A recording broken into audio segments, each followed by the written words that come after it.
I'm Edie Lush, and I'm here in the Hub Pavilion in Davos. Very pleased to be joined by David Rodin. You are a philosopher at the University of Oxford. You're here in Davos as a young global leader. The mood outside is quite gloomy, even though the sun's finally come out. What does the world of ethics have to offer participants here in Davos? Well, I think what I'm hearing a lot from the participants here in Davos is that the crisis has been a failure at a number of different levels, obviously at the level of financial systems, at the level of regulation, but I think there's a real sense that deep down, underneath everything, it was a failure of values, it was a failure of ethics, that the global systems did not have the appropriate principles underlying them. And so that's really what I as a philosopher try to think about, how to develop a set of appropriate global values for the very complex world that we live in. So what are these global values? What are these ethics that we should be implementing? Right. So when I think about the idea of a global ethic, I think about it in two ways. One sense you can think about it is that we're pulled towards a global ethic because we have these challenging problems that really need to be addressed on a global level. You think about climate change, management of the environment, management of fisheries, global financial management. These are issues that can't be managed or governed on a regional or local level. So we need to have a set of principles that will be effective and will be acceptable to people around the globe. So there's a kind of a pull in that sense. But I think there's another very important way of thinking about the global ethic, which, if you like, is a push sense. And this is the idea which you find in many traditions of ethical thought, that there are some very fundamental values that are true for all people everywhere, no matter where they are in the world. So I would think about that as including, for example, very basic human rights. So think about the right not to be tortured, the right not to be raped or subject to sexual abuse, not to be imprisoned or have your property taken away arbitrarily. These are just fundamental protections that belong to everyone. So they're not like those first sets that are kind of big issues that concern everyone. If a single person is tortured in a secret prison cell, it doesn't affect everyone in the world in the way that climate change does. But there's a sense in which this is really a global issue. It belongs to all of us. We should all care about that.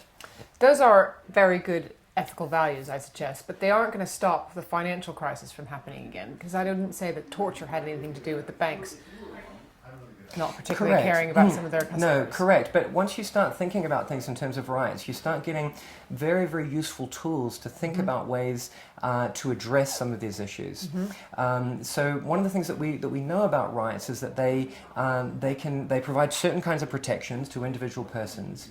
And so, to say that I have a right, for example, to the property that I give to the bank, is to say that nobody can take that away from me simply because it's useful for them to do so. It gives me a very strong interest claim in doing that. But we also know that rights can be lost in certain ways, and we know also that it can sometimes be appropriate to infringe a person's rights if a very significant further value is at stake.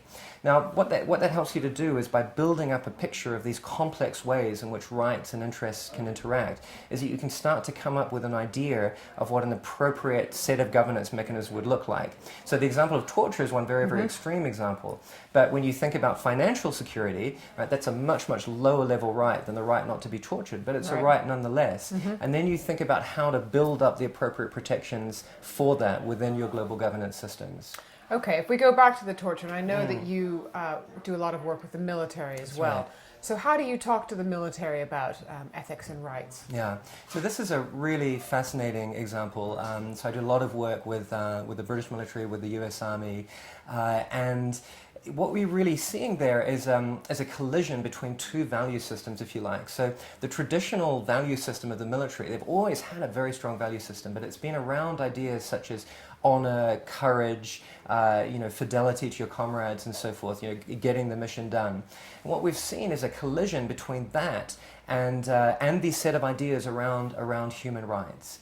And this has been a very painful transition for the military. But I have to say that they are really getting this now. So I was just involved in a very big project with the US Army to help them to think about what they call their professional military ethic.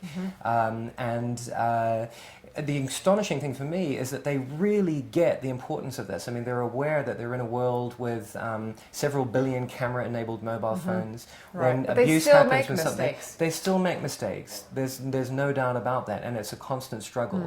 But I think that the awareness is there, and I think that the readiness to engage in that conversation is there. And I think, you know, by no means have they got all of these bases covered. Right. But I think that, you know, it's a good example of how the idea of ethics, the importance of these concepts, and a readiness to engage in it is coming about in these organizations. David, thanks so much for stopping into the Hub Pavilion here in Davos. It was a pleasure. Thank you. I'm Edie Lush.